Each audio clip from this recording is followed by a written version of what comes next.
こんにちは、なおです。今回はテコの新しい武器、無剣再老種、この2つについて紹介していきたいと思います。今回紹介する武器はどちらも秘伝書は必要ありません。それでは早速行ってみましょう。まずは現在のステータスを紹介します。レベルは705。今回使用するテコの攻撃力は4986となっております。今回も武器カスタマイズは全て外した状態で行います。まずはじめに紹介する武器は無剣になります。視覚追加入力で最大5回まで技が出せる怒涛の連撃。視覚追加入力をタイミングよく行うと攻撃の速度が上がる。こちら上段構え専用の武器となっており、コマンドはガードボタンプラス視覚ボタンで出すことが可能です。それでは無剣早速使っていきます。出し方はガードボタンプラス視覚ボタン、これで出すことができます。そして技が出ている途中に視覚ボタンを追加していくことで最大5連撃までつなげられると。まずはジャストタイミングではなく通常の出し方で最後まで通して出してみたいと思います。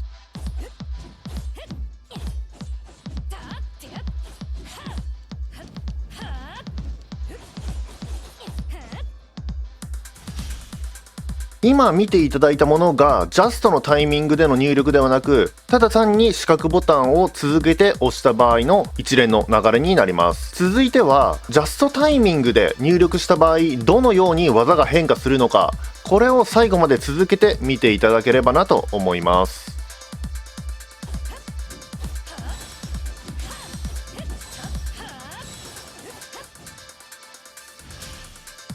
今見ていただいたものがジャストタイミングでの入力で最後まで無剣を出したバージョンになります。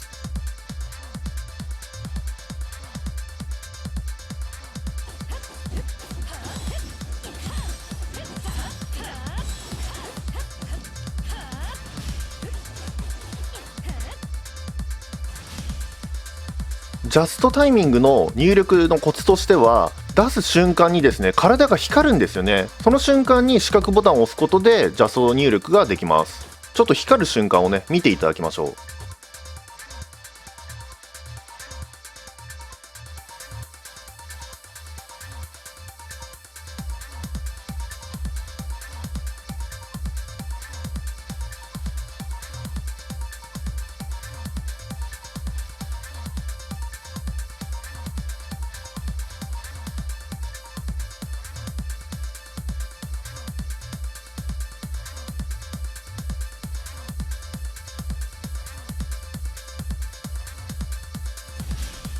今青く光が見えたと思うんですけども、この瞬間に視覚ボタンを入力するとスピードアップした状態で次の連撃が発動すると。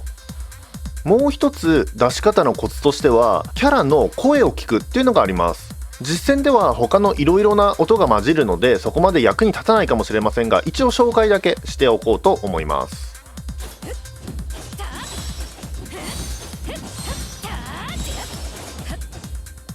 実戦ではあまりねそこまでキャラの声聞こえませんので、そこだけ注意してください。あと一番最後のタイミングだけはーってこう伸ばすんですけど、はーあーの最後のあたりでボタンを押さないとジャスト入力にならないので、そこも注意してください。ジ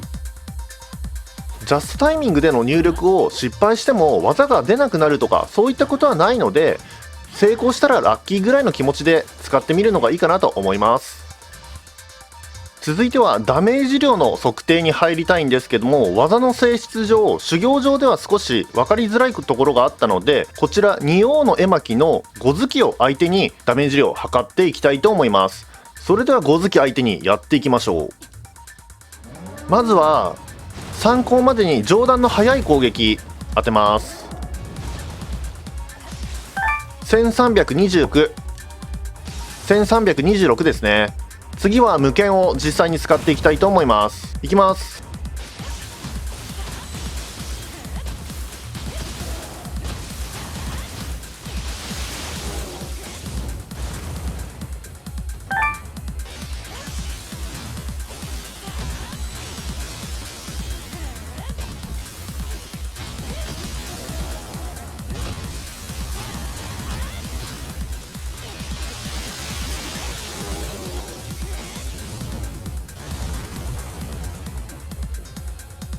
以上のような結果となりました。ちなみにジャスト入力か通常の出し方かによってダメージ量に変化はありませんでした。技の性質上発動時間が非常に長くヒット数も多いためダメージ量はかなりばらつきが出やすいかと思いますので、あくまでも参考程度に留めておいてください。ダメージ量に関してはジャスト入力のタイミングかそれとも通常の出し方かによって差はなかったんですけれども、気力消費はですね差が出てくるんですね。ジャストタイミングで全て成功させた場合の気力消費量は938、反対に入力を全部失敗して通常の出し方になった場合の気力消費量は1125という結果になりました。一発あたりはそうでないかもしれませんが、合計すると約200近く気力消費量に差が出たのは驚きでしたね。このスネコ神剣奥義スネコ百列拳ならぬ無剣、ぜひ皆さんもですねジャストタイミングの入力を覚えるのはちょっとね大変かもしれませんが、この非常に多い連打、この連打力はねすごい快感ですので、ぜひね試してみてほしいなと思います。続いて紹介する武器は再老手になります。強力な手刀突きを放つ、揚力が大きく増加すると。こちらはどの構えでも使うことができ、ガードボタンプラス三角で出すことが可能です。技の出し方は簡単です。ガードボタンプラス三角、これで OK ですね。敵に当たらない場合はこのように手刀突き一発で終わるんですけれども、この手刀突きが敵に当たった場合はこのようにね追撃の2発目が出て、それによって大きく揚力を回収すると。それでは再老手による揚力の回収量一体どれほどなのか実戦でお見せしたいと思います。さあやっていきましょう。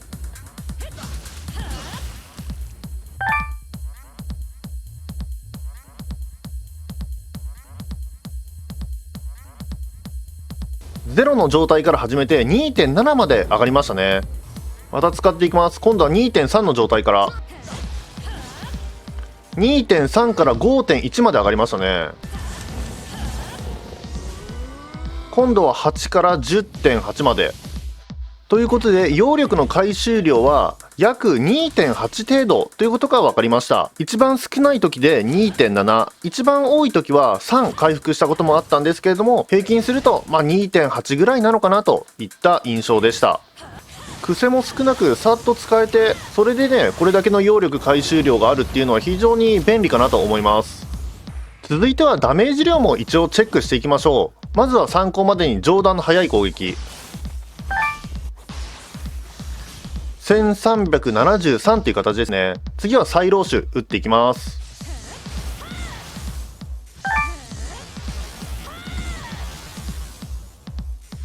今見ていただいた通りダメージ量はかなり低めに設定されております。あくまでも揚力回収がメインの技になりますね。ちなみに気力消費量は533となっております。このように一発出すだけでも505消費しますので、必ずね2発目まで当てるようにしましょう。そういえばこの再老手の再老って何なのかなと思って調べたら、再老の再が山犬、老はそのまま狼ですね。ということから残酷で欲深い人、むごたらしいことをする人っていうことの意味らしいんですよね。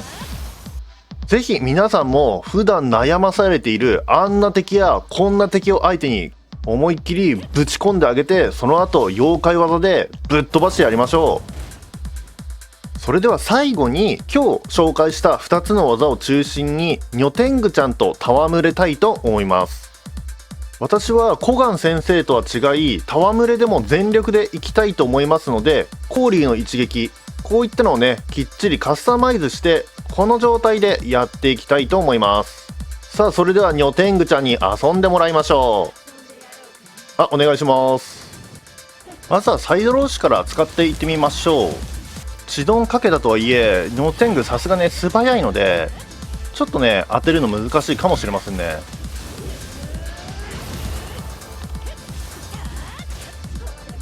このね再老手2発目のね攻撃、これが当たらないと揚力回収たくさんできませんので、1発目の突きはねあんまり当たっても回収できないんですよね。2発目、あくまで2発目のこの手刀突き、これを当てないといけないので、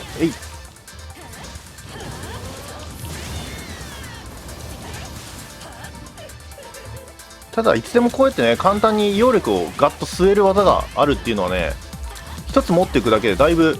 戦略が広がるんじゃないかなと思います。ではここからは無剣も使っていきましょう。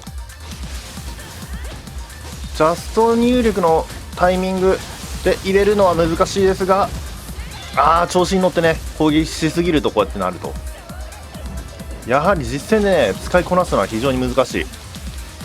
ただこの無剣ある程度のスーパーアーマーはついてるので、多少のねご利用しは効くんじゃないかなと思います。ただ私の場合実戦ではあまりジャスト入力はできませんね。今見ている限りやはり修行所の相手のようにそう簡単にはうまくはいかないと。このね気力切れ中にバンバン叩き込めるっていうのはこれメリットですね。